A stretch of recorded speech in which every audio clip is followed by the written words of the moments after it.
Muy bien, hoy es la última clase del curso, 16 de junio de 2021. Vamos a empezar compartiendo la pantalla. Muy bien. Me decían que no hay dudas de regulación genética, entonces nos quedamos, voy a cerrar aquí, nos quedamos en el operón del triptofano. Vimos ya, les comenté la clase pasada que el operón del triptofano tiene varios niveles de regulación. Entonces, vimos el primero en la clase pasada y ahí fue donde nos detuvimos. Hablamos de la regulación a nivel transcripcional. ¿Sí? Ojo, este es el operón del triptofano de Escherichia coli y es similar en las enterobacterias. Más adelante veremos que no es el mismo. Los sistemas de regulación no son algo que esté conservado necesariamente por la evolución. Cada organismo, cada género, cada especie ha ido modificando. Lo que sí se conserva son las rutas metabólicas, pero no la regulación. Muy importante.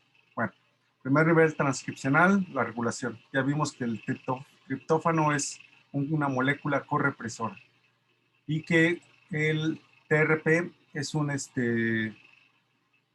aporrepresor. Cuando se une el triptófano, es un represor que se une al operador e impide la transcripción. ¿Sí?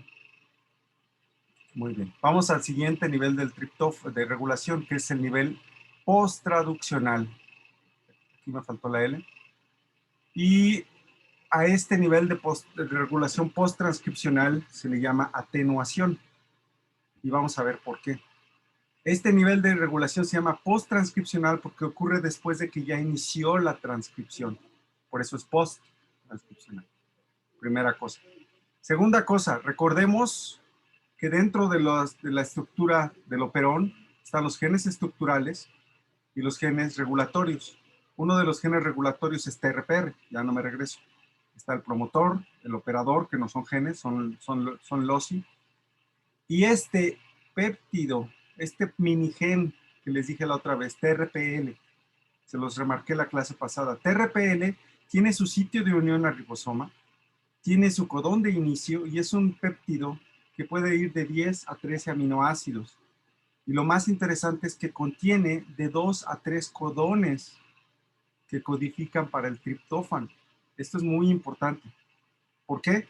Porque les dije también en la clase pasada que hay proteínas que no tienen ni un triptófano y este pequeño péptido tiene el 30% de sus aminoácidos que son parte del triptófano. Vamos a ver por qué. Muy bien, aquí empieza lo interesante. A ver, voy a dibujar. Permítanme. Ya ven que con eso se le quita a uno el estrés. Ok. A ver, otra vez. Tenemos la región de TRPR. Aquí está el promotor. Por aquí en algún lugar que no está dibujado está el operador. Lo voy a quitar porque ahorita ya no nos importa. Por acá adelante están los genes estructurales, ¿sí? Los genes estructurales TRP. Ok. Y aquí está TRPL. Dentro o en la secuencia de TRPL vamos a encontrar una región muy interesante. Son regiones que tienen secuencias repetidas. ¿Y eso qué importancia tiene? Esta secuencia que está aquí codificada con un 1, esta con un 2, son secuencias repetidas invertidas. ¿Sí? Y al ser repetidas invertidas, esto lo hemos visto en otros ejemplos dentro de nuestra clase, forman que cuando se transcribe y se forma un ARN, forman un RNA, forman una estructura de pasador de tallo y asa. Lo mismo pasa con las secuencias 3 y 4, con las regiones 3 y 4. Recuerden, esto es RNA, bueno, aquí está DNA, pero en el RNA, al final cuando se transcriben, van a formar estructuras de tallo y asa. ¿Quién me dice por qué no se forman cuando está en el DNA? Para ver si están por ahí despiertos. Porque tiene su cadena complementaria. Perfectamente, Ángel, gracias. Porque tiene su cadena complementaria. Exacto. Solo cuando se transcriben y son de cadena sencilla forman estas estructuras. ¿Sí? Ok. ¿Qué otra cosa antes de que entremos a explicar el tema? Ay, es que me estorban. A mí me estorba esta. Ok. Otra cosa interesante, no solamente estas estructuras forman tallos y haces. Estas dos, la 2 y la 3, también son complementarias, pero tienen una menor afinidad que estas. Entonces, sí se puede formar esta estructura, una estructura entre la región 2 y la región 3. ¿Sí? Ahora, aquí de una vez les voy adelantando el nombre. Las estructuras formadas entre 1 y 2 y 3 y 4 se llaman estructuras terminadoras. Y la estructura formada entre 2 y 3 se llama hélice antiterminador o elemento antiterminador. ¿Sí? ¿Ya nos quedó claro que forman estructuras y que solo las forman cuando son RNAs? ¿Ya nos quedó claro que parte de la secuencia de TRPL está aquí, en esta región? Sí, profe. ¿De qué tamaño sería TRPL si es de 10 aminoácidos? ¿De qué tamaño en nucleótidos?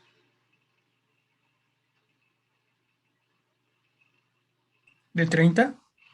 Muy bien, gracias. ¿Quién fue, Misael? Sí. Muy bien, gracias. Muy bien. ¿Alguna duda de esto? Porque lo que viene es donde nos puede dar un síncope. ¿No? No, Ok, profe. No, pues, perfecto. Entonces ya nos queda claro. Yo, por lo menos a 5 creo que les queda claro. A los otros 25 recuerden que el examen es al azar. Si no lo entienden, hay que regresarse a este video, buscar videos complementarios para entenderlo o buscar la bibliografía. Estos dibujos, por cierto, fueron tomados del... ahí, ya se me olvidó el libro. Del Snyder. ¿Sí? Y el Snyder está disponible en las ligas que ya les hemos puesto. Ok, vamos a ver, a entenderle.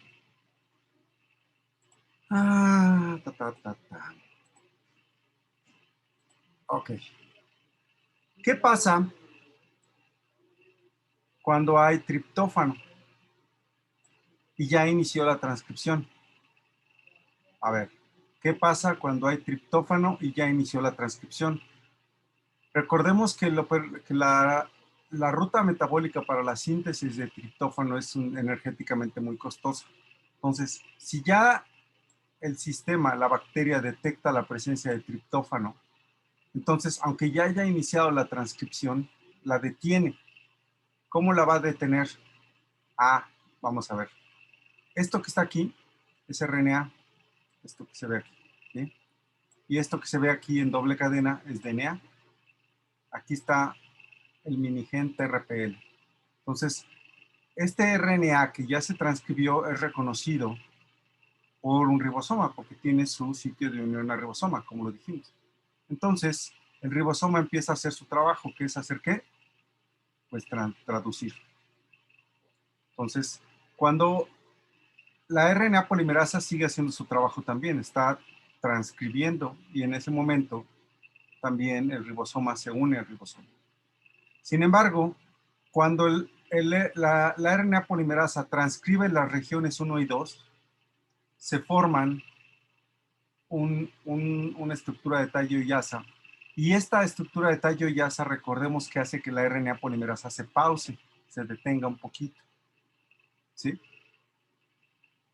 Mientras tanto, se detiene un poquito, pero no se detiene completamente. Esta se detiene y vamos a ilustrarlo como una flecha pausada. Aquí se detiene la RNA polimerasa. Recuerden, esta es la RNA polimerasa. Tiene ahí sus unidades. Esto ya lo vimos en los temas pasados. Entonces, la RNA polimerasa se detiene, pero se pausa, pero no se detiene. Se sigue. Cuando llega a la región 3 y 4, se vuelve a detener un poco. Mientras tanto, el ribosoma sigue traduciendo. Va produciendo aquí su peptidito, ¿no? ¿Qué pasa cuando llega a los codones, que pueden ser 2 o 3 de triptófano? Pues avanza rápido el ribosoma, porque si hay triptófano, ¿qué va a haber disponible?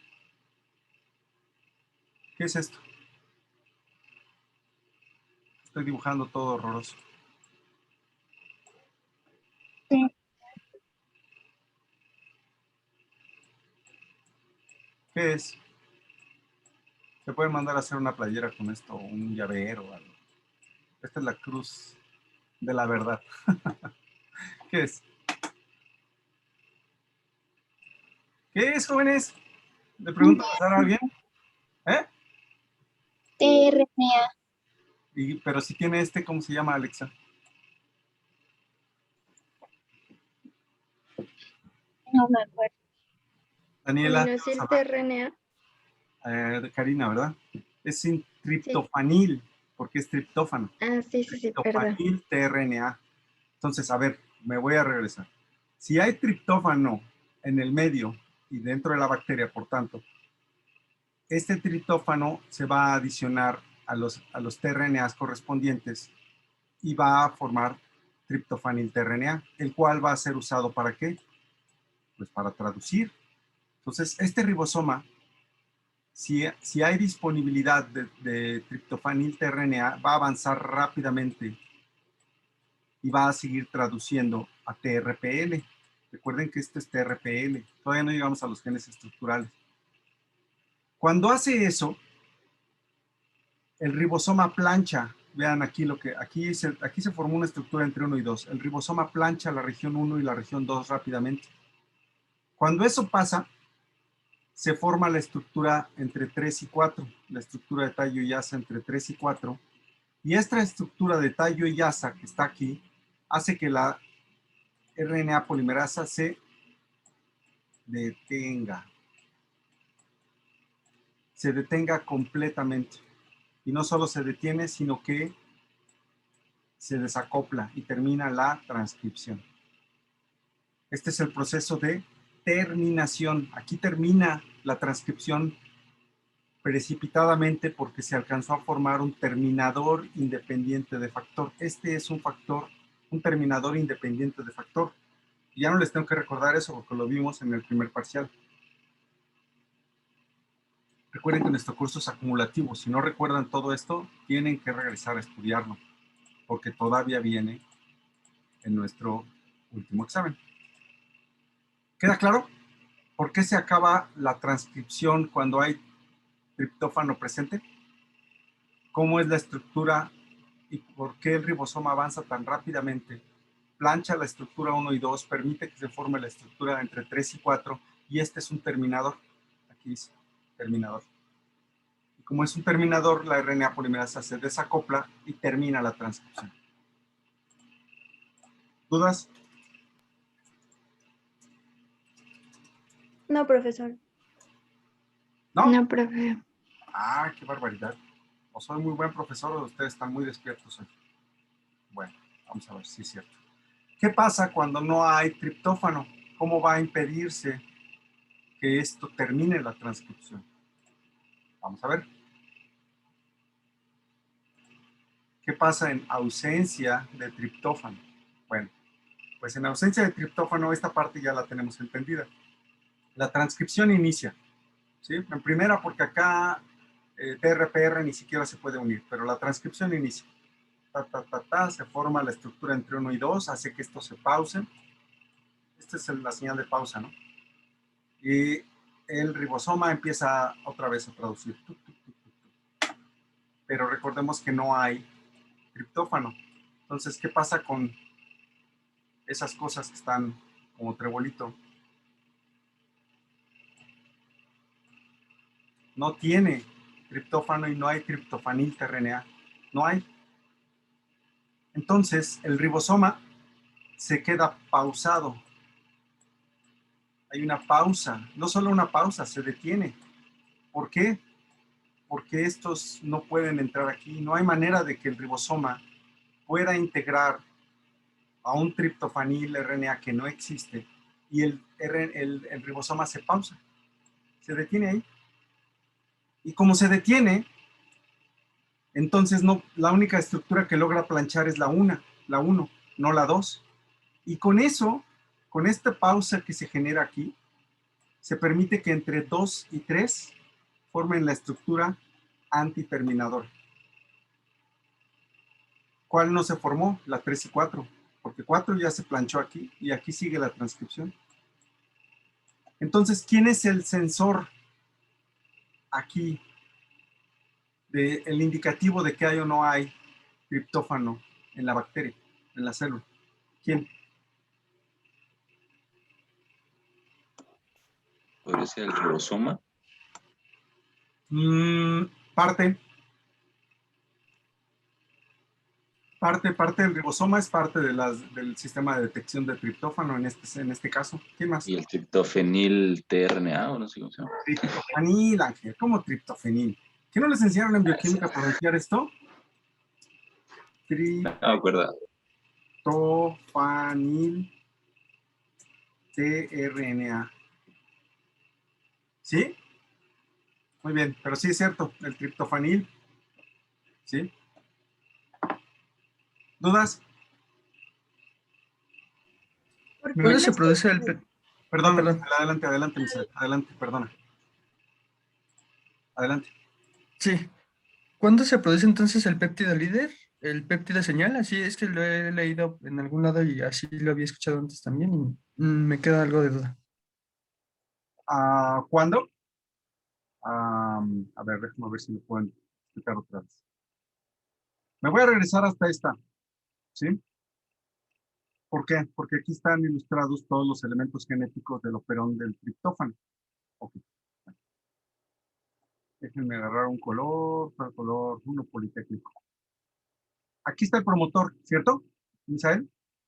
Aquí, sí, aquí está el promotor, aquí está su caja -10, -35. Y por aquí está el inicio de la transcripción, ¿sí? Entonces, a partir del inicio de la transcripción se va a transcribir ¿qué? Pues se va a producir ¿qué? ¿Qué es esto que estoy dibujando, Misael? ¿Un péptido líder? No, Digo RNA. líder. ¿Qué pasó? Te tengo el mejor concepto. RNA mensajero. Exactamente. RNA mensajero. Este es RNA mensajero. ¿Qué parte de toda la historia de la síntesis del RNA mensajero les estoy platicando? Esta. Entonces, para contestar tu pregunta, TRPL se sintetiza al inicio. En cuanto empieza a transcribirse TRPL empieza a traducirse. Y si se... ¿Cuál es el resultado? A ver, vamos a hacer una encuesta rápida. ¿Cuál es el resultado? En presencia de triptófano, TRPL ¿está o no está? Y en ausencia de triptófano, TRPL ¿está o no está? A ver, ojalá, hay una manera de hacer encuestas aquí, pero yo no me la sé. Pues a ver, vamos a ver. Yo creo que les voy a preguntar a todos, o sea, nomás para divertirme un poquito. A ver, vamos a ver. Vayan votando, por favor. TRPL en presencia de triptófano, ¿está o no está? ¿Se sintetiza completo o no se sintetiza completo? Sí, no, ¿por qué? O la dejo de pregunta de examen. La última y nos vamos. En presencia de triptófano no se sintetiza completo. No, entonces no entendimos. Misael sí lo puso como, dice, no se sintetiza completo. ¿Por qué crees que se sintetiza completo, Merari? A ver, No, dije, en presencia no se sintetiza completo. ay, algo hice. Permítanme, algo hice.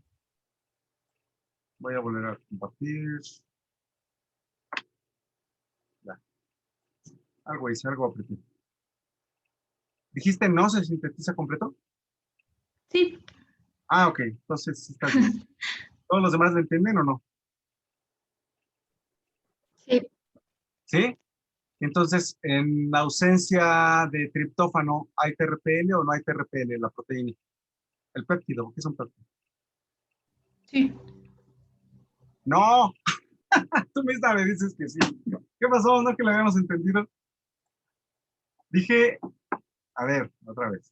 Ahí voy. En presencia de triptófano, ya dijimos que sí hay TRPL. porque el ribosoma continúa y termina. Miren, aquí está el stop, aquí se produce. Aquí ya hay un TRP, hay una proteína que se llama un péptido, perdón, que se llama TRPL. Aquí está su secuencia. Metionina, lisina, alanina, isoleucina, fenilalanina. Aquí está mal. Leucina, lisina, glicina. Triptófano, arginina, treonina, serina, stop. Ahora, en ausencia del triptófano, la pregunta es, ¿se sintetiza o no se sintetiza TRPL, el péptido? Y Merari dijo que sí, pero pues no lo entendimos. ¿Sí o no?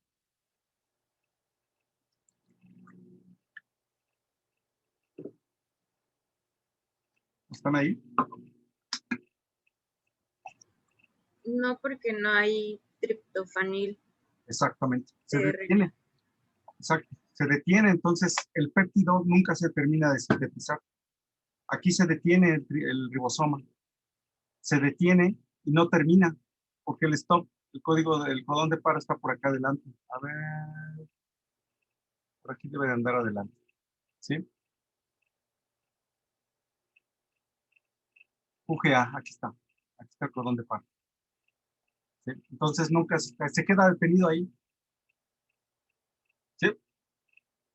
¿Ahora sí ya queda claro o no? Sí, ahora sí, profesor. Ok, muy bien. Pues con esto terminamos el tema de regulación del triptófano. Recuerden que hemos visto un montón de sistemas de regulación. Vámonos por la última y al final, Profesor. no, perdón. Sí, tengo una duda. ¿Por qué Sí. la horquilla 1-2 solo logra parar la RNA polimerasa, mientras que la 3 y 4 logra pues ponerle como un total? Paro total? A ver, voy a tratar de contestarte y espero no decirte una mentira. Tú me vas a ayudar a contestar. Aquí dijimos que se detiene porque se forma una estructura, ¿cierto? Sí. Nada más se pausa. Aquí está, pausa. En este caso, ¿qué hay aquí adelantito de la estructura? Ah, ya. Sí. ¿Ya lo viste? Sí, ya.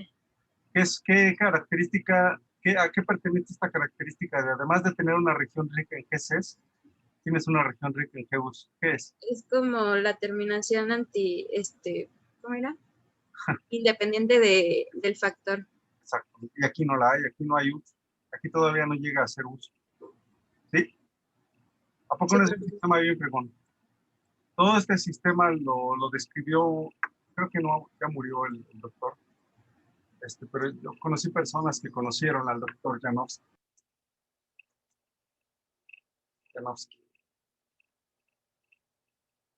Charles Janowski. Él es el doctor Charles Janowski. Él estuvo me parece que en la Universidad de Stanford. Miren, aquí se escribe en Yale. Y él fue uno de los genetistas microbianos de los últimos tiempos. Sí, murió en 92, a los 92 años. Y él vean todas las placas Petri, y él ahí trabajando. Está muy bonita esta foto. Doctor Charlie Janowski, de la Universidad de Stanford. Él fue uno de los que describieron este modelo increíble de regulación genética. El nivel de detalle que pueden observar ustedes en la regulación es increíble. Pero bueno.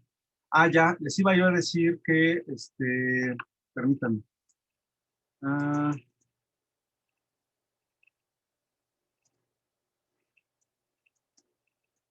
Esto lo iba a buscar ayer y se me olvidó.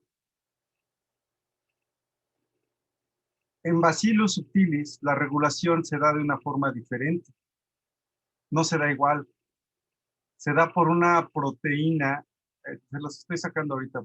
Les digo que no hice mi tarea, ¿verdad? Yo tampoco a veces la hago. Vean nada más. En el caso de la regulación en Bacillus subtilis y en otras firmicutes, la regulación también se da a nivel del RNA y también se da por antiterminadores y terminadores, pero aquí está involucrada una proteína que se llama TRAP y la cual pueden ver aquí. TRAP. Lo peculiar de TRAP es que es una proteína que actúa en oncémeros, o sea, de 11. 1, 2, 3, 4, 5, 6, 7, 8, 10, 11. 11 proteínas, eso es bien raro. En una proteína generalmente actúan en tripletes, pares, pero actúa en oncémeros.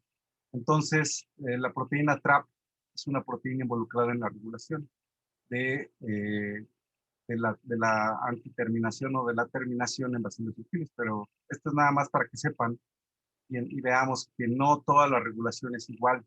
De ahí mi punto hace rato. Esta es la regulación en E. coli, esta que vimos en el curso. Esta es la regulación en bacilos sutiles. Probablemente en otros grupos bacterianos sea diferente. ¿Qué es lo que sí se conserva? Los genes, las rutas metabólicas, eso sí se conservan, pero la regulación sí puede ser diferente. ¿Sí? A ver, les estaba diciendo, antes de terminar el último tema, que es de quorum sensing, que este es muy rápido. Ahorita no nos vamos a despedir todavía, un estudiante mío les va a dar una aplicación que hemos hecho en el laboratorio sobre proteínas recombinantes. Entonces, para que no nos despidamos, todavía no acabamos. Vamos a acabar temprano hoy, muy seguro, pero vamos a tener el seminario de Edwin. Edwin se llama. Yo quería que les hablara un estudiante mío de licenciatura, pero tristemente no pudo enseñarles su trabajo. Ya tuvieron a alguien de maestría, que fue Jenny, otro de doctorado, que fue Daniel, y bueno, Edwin de doctorado. Pero yo quería que uno de licenciatura, un muchacho que hace su examen el lunes, les platicara un poco su trabajo. Pero no sé. Bueno, la última y nos vamos.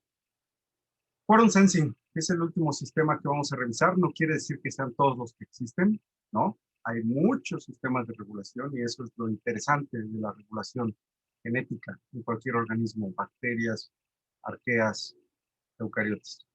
El Quorum Sensing, vamos a hacer nuestra pregunta literaria del día. ¿Qué es quórum? ¿Qué quiere decir tener quórum? Es lo que utilizamos comúnmente, o al menos eso usábamos cuando decíamos nosotros. ¿Qué es tener quórum? ¿Qué es quórum? ¿Alguien busca en Google? No sean perezosos, tecleen. Es como multitud o audiencia. Ok, muy bien. ¿Y a qué nos referimos con tener quórum? ¿Que hay una audiencia? Que hay una audiencia, ¿como para qué, Merari? Como para recibir una información o escuchar o... Sí. Normalmente, cuando nosotros estábamos en clase, si la mitad del grupo más uno decidía, estaba presente, podíamos decidir no tomar la clase. No sé si ustedes todavía lo hagan, pero eso quería decir tener un quórum, tener más de la mitad de la representación de un grupo de personas para decidir algo. Eso es cuando nos referimos a tener quórum. En las cámaras de diputados o de senadores, con que se tenga una mayoría relativa de presentes, se pueden tomar decisiones, excepto cuando son decisiones constitucionales. Ahí sí se tiene que tener una mayoría absoluta. En cuanto a presentes, no decisiones, ¿sí? Entonces, tener quórum es tener una cantidad suficiente para tomar una decisión. Pues resulta ser que en bacterias también toman decisiones dependiendo de la cantidad de organismos que estén presentes.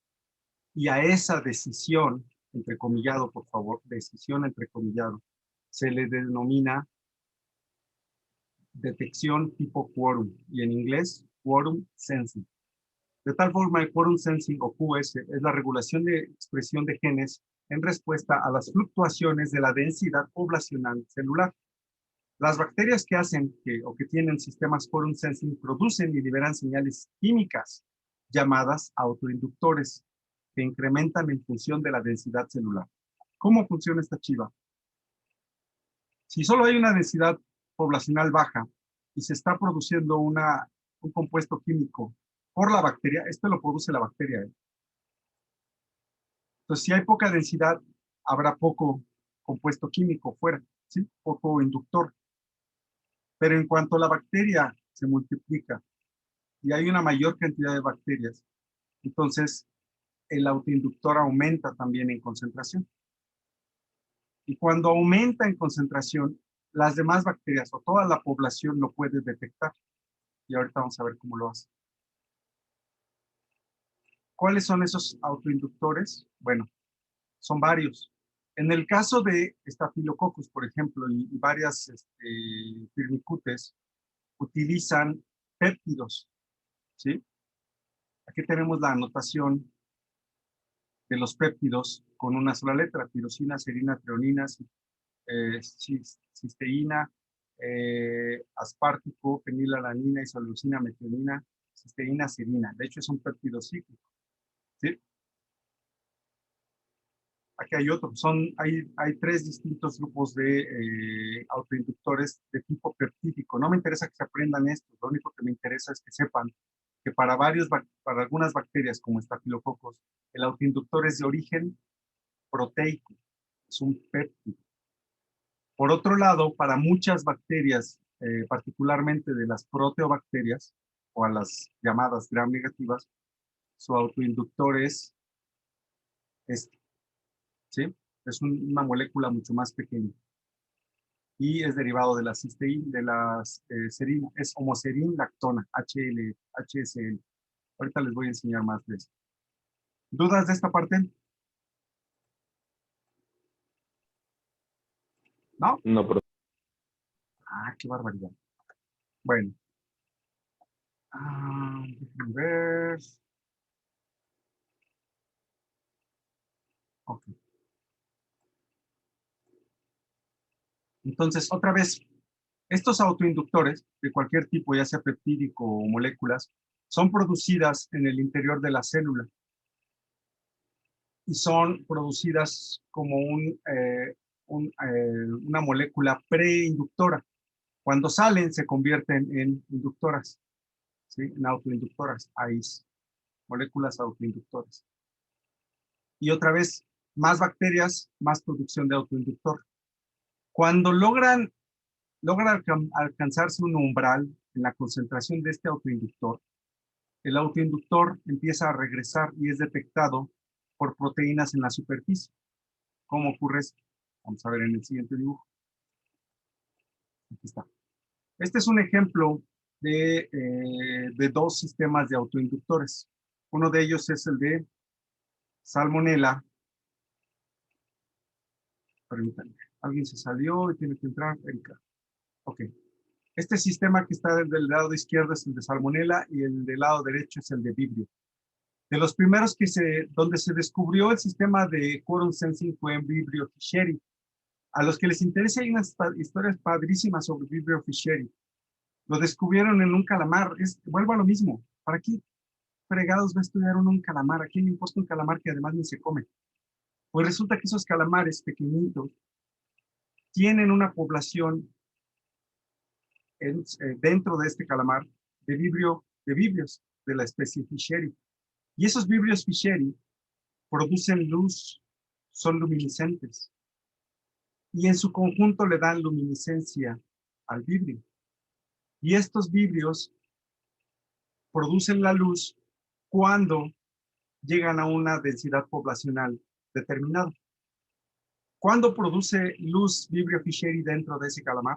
En la noche. ¿Por qué en la noche?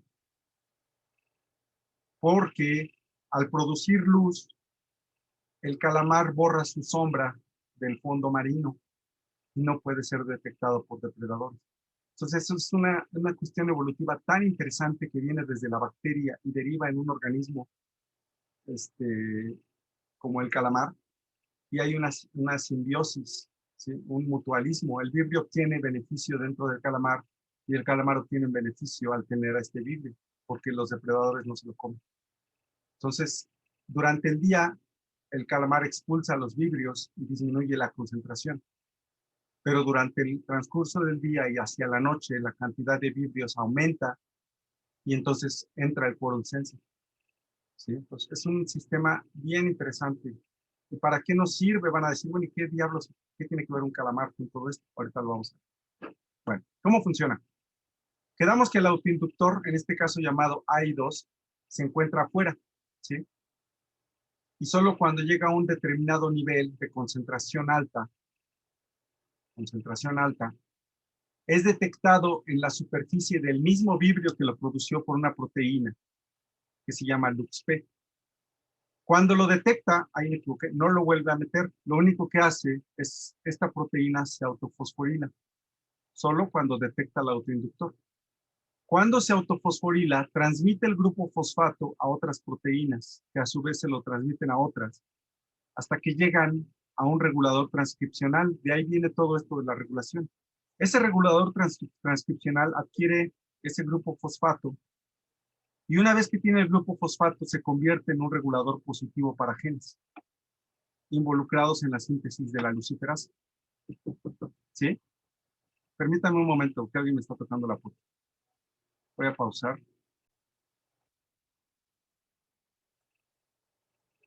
Ok. ¿Sí entendemos? Esta es la parte, todo lo que expliqué ahorita fue para el ejemplo de Vibrio fischeri. ¿Sí? Ahora, Sí, profesor. este mismo sistema en otros vibrios, como Vibrio cholerae o Vibrio, creo que se llama parahemolíticos, activan genes de virulencia. Por eso es interesante que esto se descubrió inicialmente en un vibrio que hacía comunidad o hacía simbiosis hace simbiosis con un calamar, pero después se vio que está ampliamente difundido en muchas bacterias. Y bacterias patógenas como Vibrio parahemolíticos y Vibrio cholerae tienen estos sistemas y activan genes de virulencia. Es decir, se activarán los genes de virulencia cuando hay una mayor densidad poblacional. ¿Sí? Lo mismo ocurre en el caso de Salmonella. Algo similar. No lo mismo, perdón. Algo similar. En el caso de Salmonella, el autoinductor es un poco diferente. Pertenece a la misma familia de autoinductores clase 2.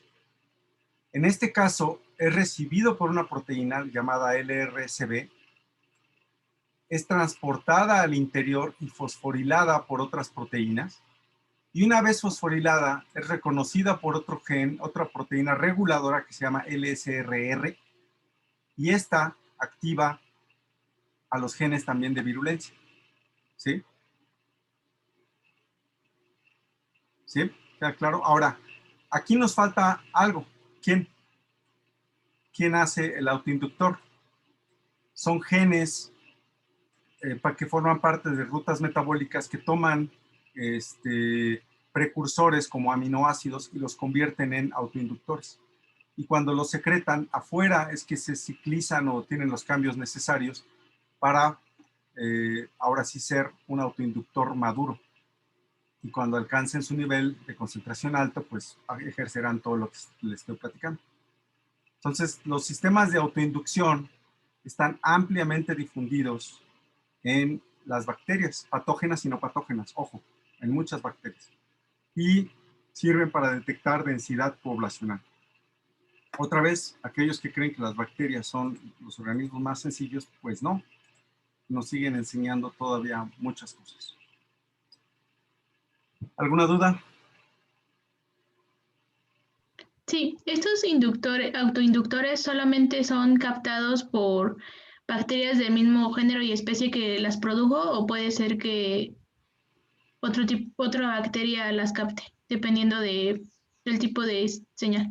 Excelente pregunta. Efectivamente, hay otras bacterias que también pueden detectar a ese autoinductor. ¿Sí? Entonces, los autoinductores pueden ser detectados pueden servir no solo para detectar a los de tu misma especie, sino también puedes detectar otros géneros. ¿Sí? ¿Quieren saber algo más interesante todavía?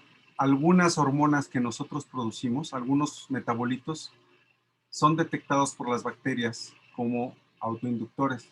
Y entonces eso hace que se enciendan determinados genes en determinados nichos en nuestro cuerpo, porque le indican a la bacteria que está en un lugar que debería de estar, o que ella quiere estar. Hablamos de la bacteria como si fuera algo que piensa, pero recordemos que no, estos son sistemas evolutivos biológicos que responden a señales. Entonces, hay bacterias que detectan, por ejemplo, Escherichia coli hemorrágica puede detectar algunas hormonas del humano y encender genes. Entonces, esas hormonas de humano funcionan como autoinductores para algunas bacterias. Entonces, sí, la respuesta es sí, Merari. Puede haber, en inglés se le llama crosstalk, es decir, intercomunicación. Se escribe crosstalk. Sí puede haber intercomunicación entre los sistemas de bacterias. ¿Sí? ¿Alguna otra pregunta? Gracias. ¿Y estos autoinductores siempre se producen aunque existan mucha población o tiene un momento en el que se detiene la producción de estos autoinductores? El mecanismo menciona que el autoinductor se está produciendo de forma constitutiva, pero a muy baja cantidad. Ese es el chiste. O sea, si tú estás en una curva de crecimiento, déjame volver a ilustrar. Supongamos que tú tienes nuestra típica curva de crecimiento de cualquier QVP, ¿sí? Donde tienes tiempo y tienes densidad óptica. Y el autoinductor se está produciendo en muy baja concentración en todo el punto de la curva y empieza a aumentar conforme aumenta también la densidad bacteriana, es decir, hay mayor multiplicación hasta que llega a un punto. Muchos de los genes que les menciono se encienden en este punto. Los de estafilococos, los de salmonela, justamente en donde está dando la vuelta, donde está llegando a la fase estacionaria. Ahí es donde muchos genes se encienden. Entonces, la respuesta es sí se continúa produciendo y llega un punto en el que empieza la bacteria a detectarlos, pero hasta que llega a una cierta concentración, no antes. ¿Sí? Ahora, si tú sigues en fase estacionaria, aquí sí no estoy seguro si en fase estacionaria tardía estos autoinductores se siguen expresando, porque ya no hay manera de que haya algún efecto. Mi predicción es de que aquí los genes que sintetizan los autoinductores se van a apagar hasta que no vuelvas a poner a esta bacteria en unas condiciones en las que pueda volver a crecer. Pero no lo sé, esto es mi predicción, ¿eh? Es mi predicción, pero habría que buscar la respuesta. Sí, gracias. ¿Alguna otra duda? Del quorum sensing, de los sistemas de regulación. ¿No? Bueno. No, profesor. Vamos a tomar 5 minutos y le voy a pasar, vamos a pasar a Edwin. Entonces voy a pausar. Muy bien, retomamos la clase.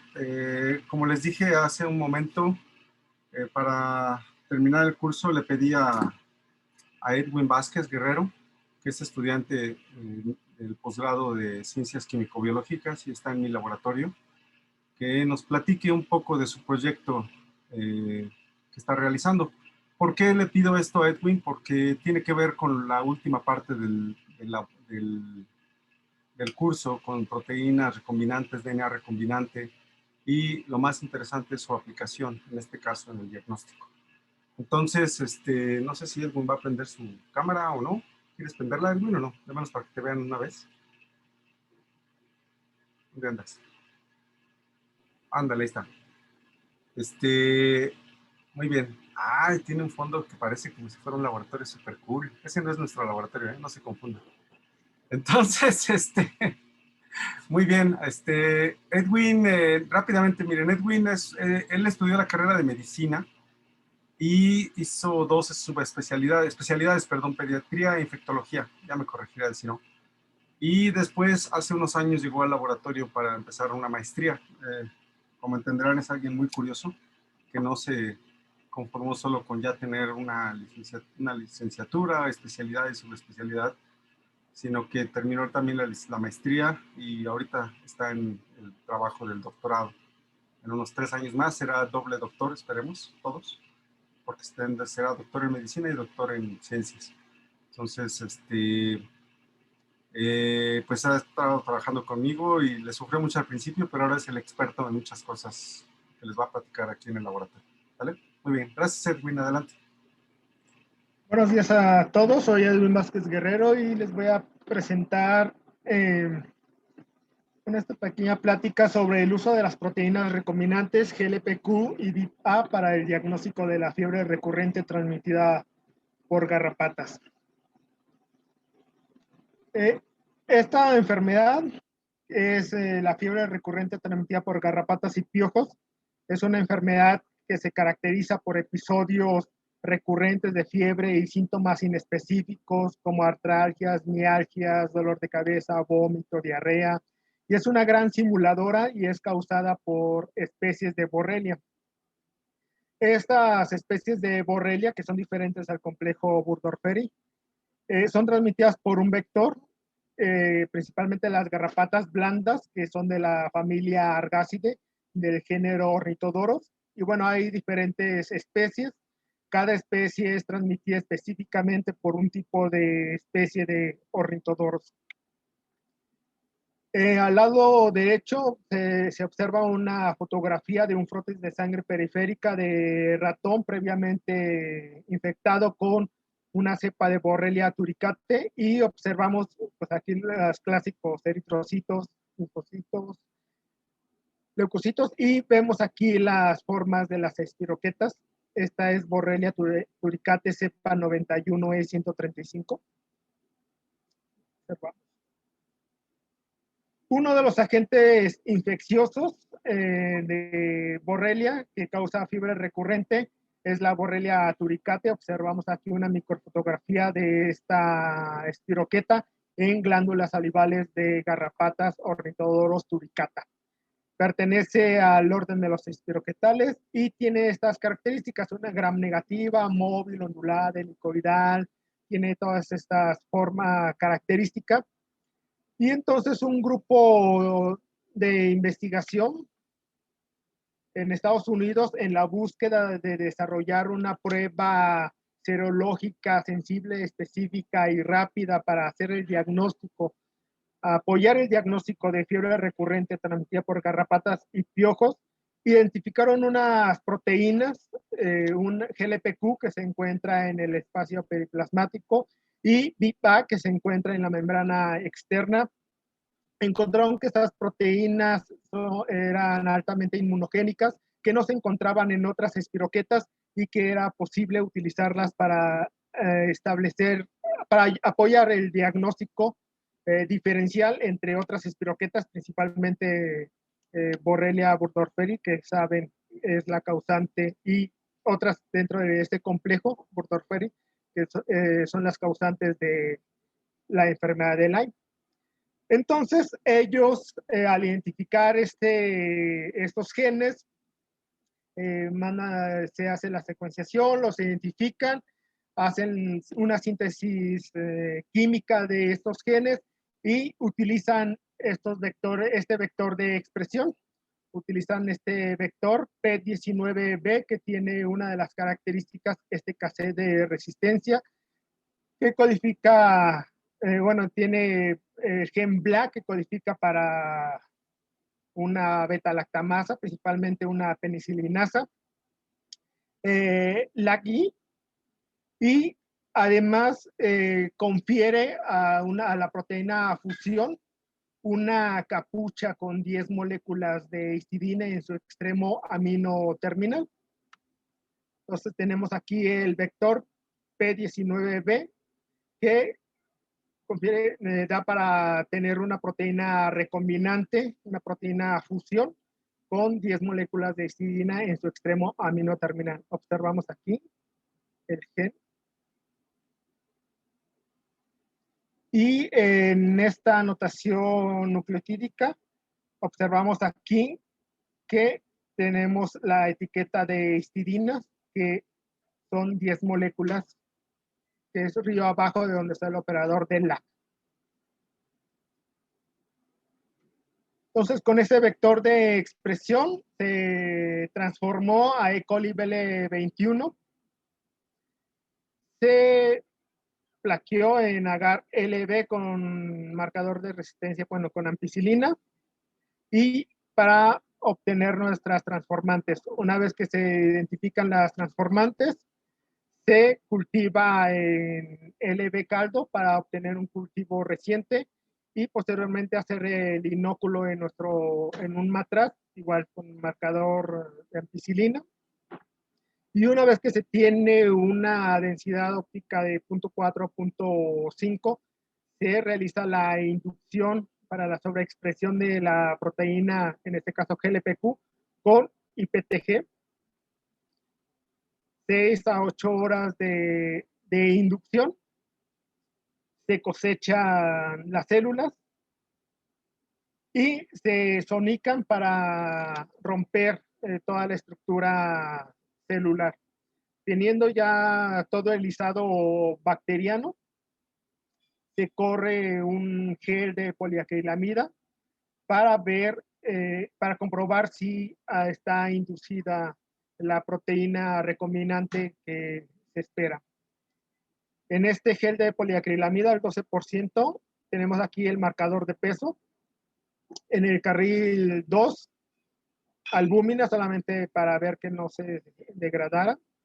Y en el carril 3 es el extracto libre de células antes de inducir. Y en el carril 4, después de inducir. Observamos con un perfil esta banda de 48 kilodaltones que corresponde a la proteína recombinante GLP-Q. La proteína nativa de GLP-Q es de 38 kilodaltones, pero al ser esta una proteína recombinante con 10 moléculas de histidina en su extremo amino terminal, le confiere ya este peso de 48 kilodaltones. Entonces, aquí se comprobó que teníamos ya la proteína recombinante. Posteriormente se hace la purificación de esta proteína con una cromatografía de afinidad por ion metálico inmovilizado. Tenemos aquí que es la interacción entre la etiqueta de histidina y la resina de níquel, la proteína con las etiquetas de histidina que interactúan con el ion metálico, el cual está asociado a la resina. Tenemos aquí en este esquema la etiqueta de histidina, la resina de níquel y en donde está el ion metálico que está unido y que no es irreversible, que es reversible la unión que tiene con la etiqueta de histidina. Puede ser aquí un ion metálico, en este caso es níquel, pero puede ser zinc o cobre. Entonces, teniendo ya el extracto libre de células, ya se sonicó, se tiene todo el conjunto de proteínas de coli BL21 que fue transformada con el vector de expresión P19B GLP-Q. Se introduce a la columna con resina de níquel. Tenemos aquí la resina de níquel, el regulador de fosfatos. Y entonces, cuando se interacciona entre el regulador, el extracto libre de células y la resina de níquel, se forman asociaciones. Bueno, se une, tenemos aquí la resina de níquel en color rojo.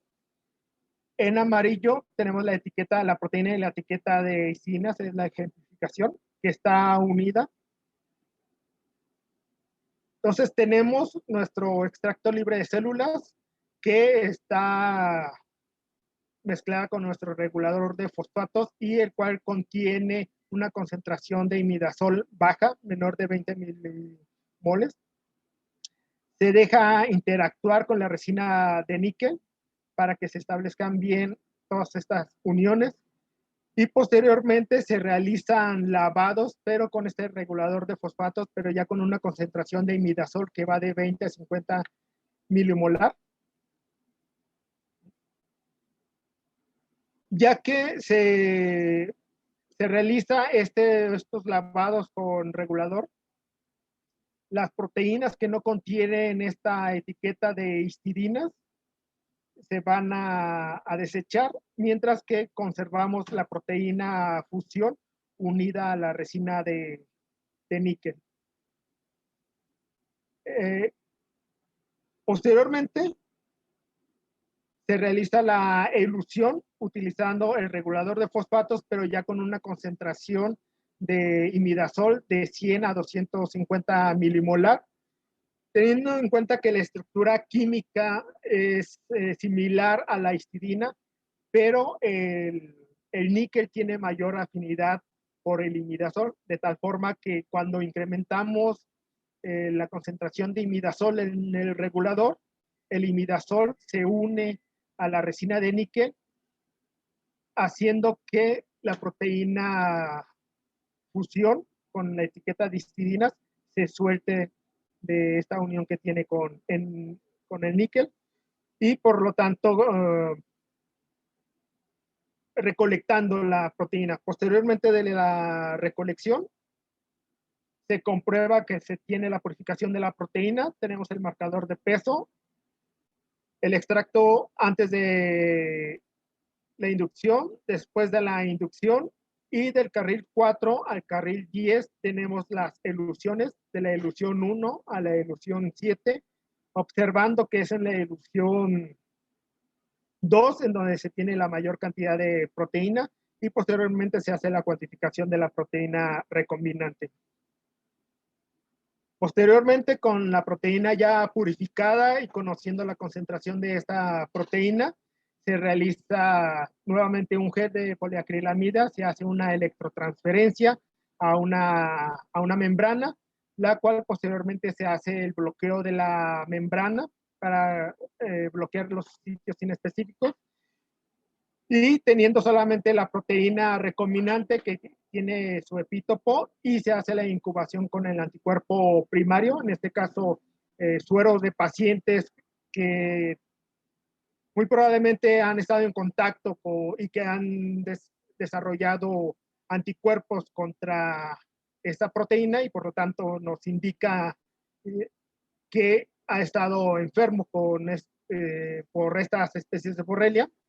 Se realizan lavados, se hace posteriormente una segunda incubación con anticuerpo secundario que tiene peroxidasa, la cual se une al anticuerpo y después de los lavados se realiza la detección utilizando el sustrato con peróxido y luminol para observar la reacción y por lo tanto la unión y la presencia de anticuerpos unidos a la proteína en un revelado, ya sea en película fotográfica o en un equipo para revelado de quimiluminiscencia. Observamos aquí la membrana PBDF, en donde se corrió E. coli BL21 sin el vector de expresión, E. coli con el vector de expresión, que se expresaba la proteína recombinante GLPQ, y un control positivo, en este caso HNS. Tenemos aquí la proteína recombinante 48 kilodaltones. Se realiza la estandarización de los ensayos de Western blot utilizando un control negativo, un paciente sin contacto o enfermedad previa, y un control positivo de suero de primate no humano previamente inmunizado con cepa de Borrelia turicate 91E135, en donde observamos inmunoreactividad. Aquí la proteína recombinante 48 kilodaltones que se purificó aquí en el laboratorio de genética microbiana, la proteína recombinante que se obtuvo de la Universidad de Baylor, y aquí el listado bacteriano completo, en donde observamos la proteína nativa GLPQ, que tiene de 38 kilodaltones, y no hay inmunoreactividad en E. coli BL21 que no tiene el vector de expresión. Igual, lo mismo se hizo con la proteína recombinante VIP-A, se comprobó que había inducción en E. coli BL21 que se transformó también con este vector, pero con VIP-A. Se comprobó por Western blot. Se realizó la purificación. Observamos aquí una proteína recombinante de 70-75 kilodaltones. Se cuantificó. Se realizó la comprobación por Western blot utilizando una sonda de histidina. Y con esto se trabajaron 142 sueros de pacientes con fiebre de origen desconocido, a los cuales no se les había encontrado cuál era la causa, y de ellos se encontró que uno de esos pacientes, la fiebre era fue causada por espiroquetas causantes de fiebre recurrente. Lo publicamos en esta revista, que es el primer caso en México confirmado por Western Blot y que se ubica aquí al sur de Sonora. En el número 1 es un caso clínico sospechoso, solo por clínica de fiebre recurrente, pero nuestro caso al sur de Sonora fue confirmado. Y aquí observamos los Western Blot de la paciente con inmunoreactividad para el listado bacteriano de Borrelia turicate cepa 91935 para GLPQ, VIPA, control negativo y el control positivo. Bueno, eso sería todo lo que les quería mostrar sobre la utilización y la ayuda de la utilización de proteínas recombinantes para apoyar el diagnóstico en enfermedades infecciosas. Gracias. Muy bien, muchas gracias, Edwin. ¿Tienen alguna duda, muchachos? Creo que estuvo muy bien cómo explicaste la parte de la purificación, porque yo se las di muy rápido en el curso. Esa era justo la intención, que tú les platicaras de las con mayor detalle, el tipo de cosas que hacemos en el laboratorio. Entonces, ¿dudas? Si no, yo les pregunto, ya saben. A ver si estaban durmiendo, porque a Edwin también le voy a pedir un par de preguntas para el examen. Entonces... Durante la electroforesis fueron, me parece, 6 carriles y los últimos 2 es que se adicionó glucosa a diferencia de los 2 anteriores. ¿Esto es debido al tipo de vector utilizado?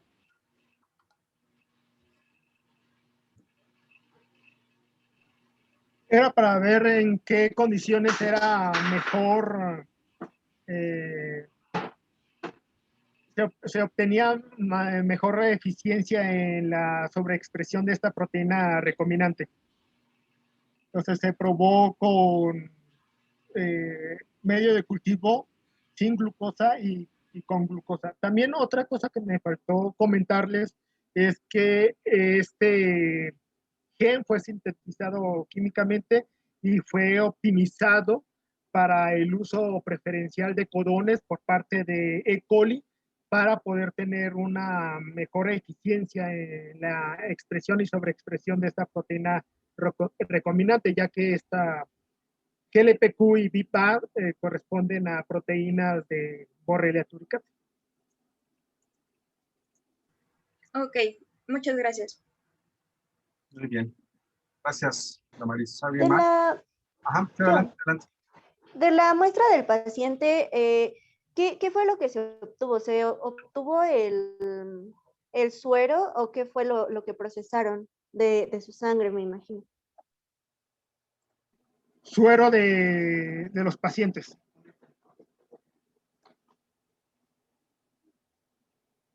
Y también tuvieron que, no sé, purificarlo para obtener la proteína o utilizaron el suero completo.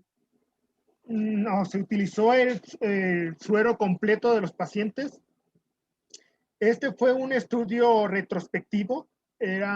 Fueron sueros de pacientes que previamente ya tenían el diagnóstico de fiebre de origen desconocido y no se les había encontrado, no tenían diagnóstico etiológico de cuál era la causa de esta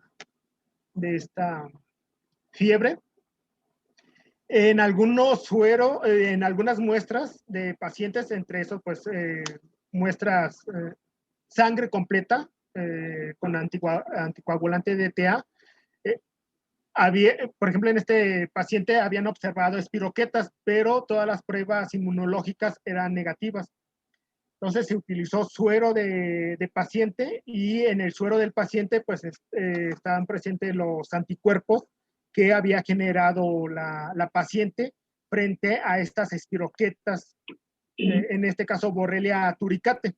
Entonces, cuando utilizamos el suero de esta paciente, que es en este caso lo que se utiliza como anticuerpo primario, el suero de esta paciente se pone en contacto con la membrana que tiene ya las proteínas recombinantes que tienen el epítopo, los anticuerpos reconocen el epítopo, se unen, entonces ya nada más realizas los lavados, realizas un segundo lavado para utilizar un anticuerpo secundario, digamos, reportero, para de manera indirecta demostrar la presencia de anticuerpos frente a estas proteínas recombinantes.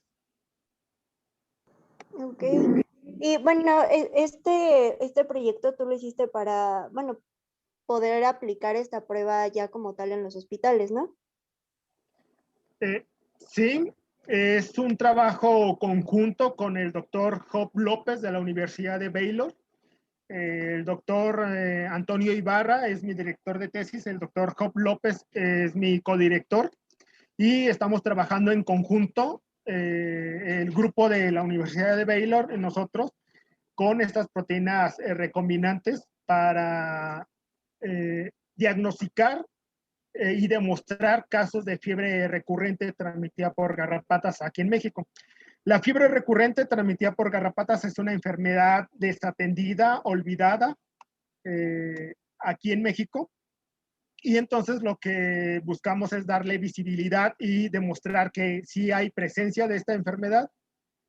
Se está implementando este método de diagnóstico, ya está validado con pruebas de sensibilidad y especificidad, pero no se implementa aquí en México. Entonces, lo que estamos tratando de hacer es demostrar los casos y en un futuro que sea considerado dentro de la batería de estudios para hacer el diagnóstico de fiebre recurrente. ¿Y qué tan barato o qué tan caro es todo el proceso? En cuanto a costos, bueno, por ejemplo, al realizar lo estamos implementando para que al momento de correr un gel de poliacrilamida y al hacerle una electrotransferencia y obtener varias tiras de membrana con un microgramo de proteína que se utiliza para el diagnóstico, esperamos que pueda ser más barata que un Western Blot que se utiliza, por ejemplo, para la enfermedad de Lyme. Yo espero que ya eso sería ver costos en eficiencia. Hay compañías especializadas en maquila, digamos, bueno, maquila implementación de estos métodos para un nivel comercial y esperaríamos que fuera menor que un Western Blot que se utiliza, digamos, para una enfermedad de Lyme, en donde utilizan listado bacteriano completo de Borrelia burgdorferi y cepa B31. Yo espero que menos de 4,000 pesos. Yo creo que esa es una pregunta difícil. Es muy buena pregunta, pero llegar a la parte es donde muchas veces nos quedamos algunos en cuanto a brincar ya a producción. Si ustedes buscan en el Chopo o en algún otro laboratorio para la prueba de Lyme, que es la que mencionaba Edwin, corrígeme si estoy mal, Edwin, pero creo que están en 1,500, 2,000 pesos una prueba de Lyme, que además no es certera. Y espero que no me bajen de YouTube por andar diciendo esto, pero la prueba de Lyme es muy complicada y requiere muchos parámetros para determinar como Lyme positivo. En este caso, la prueba es más certera, requiere 2 pasos. Una es presuntiva, pero muy certera hacia que es una infección por borrelia, perdón. Y la segunda prueba es para determinar especie. Podríamos quedarnos en GLPQ y definitivamente decir que es borrelia, y a lo mejor al médico es lo único que le interesa para empezar un tratamiento. Ya con la segunda prueba que estamos haciendo en el laboratorio, definimos especie probable todavía, porque recuerden los postulados de Koch, hay que aislar el bicho o encontrarlo para definir certeramente que es una infección por esa bacteria. Pero es buena pregunta, la verdad es de que todo esto es estimado en lo que nosotros creemos, porque si les decimos el precio que cuesta en el laboratorio, pues a lo mejor es más de lo que dice Edwin o menos, no lo sé, no lo sé. La verdad es que son de esas cosas que uno no se pone a buscar porque no necesariamente es lo que vamos a hacer, comercializar. Eventualmente nos gustaría que el INDRE, por ejemplo, tomara esta prueba y la empezara a implementar, pero aquí en la escuela esperamos empezar a implementarla como servicio al público, ¿no? Pero bueno, eso es, ya la tenemos puesta y sería cuestión de que cuando haya la oportunidad y pidan diagnóstico. Por lo tanto, solo es colaboraciones con hospitales y con veterinarios, porque también los animales les da, en donde se considere que puede ser un caso probable, positivo. Es donde probamos nosotros. Pero buena pregunta. ¿Alguien más? Muchas gracias. Gracias, Fernanda. ¿Alguien más? ¿No? Bueno. Pues muchas gracias, Erwin. Ah, mira, ahora sí ya pusiste el laboratorio. Muchas gracias, Erwin. Yo me quedo con ellos un ratito más, ya casi acabo. Pero gracias, ¿eh? Muchas gracias. Gracias. Hasta luego. Gracias. Gracias. Gracias, hasta luego. Gracias. Bueno, chavos, lo último, déjenme ver, ya para terminar la clase, sus profesores, no sé qué les avisaron del laboratorio. Me parece que pues ya mañana les van a dar calificaciones. No estoy seguro si va a haber sesión o no, eso es algo que estaban viendo. Pero, bueno, vamos a terminar esto. Esta última parte, ya no se las di, pero se las mencioné sobre el Quorum Sensing.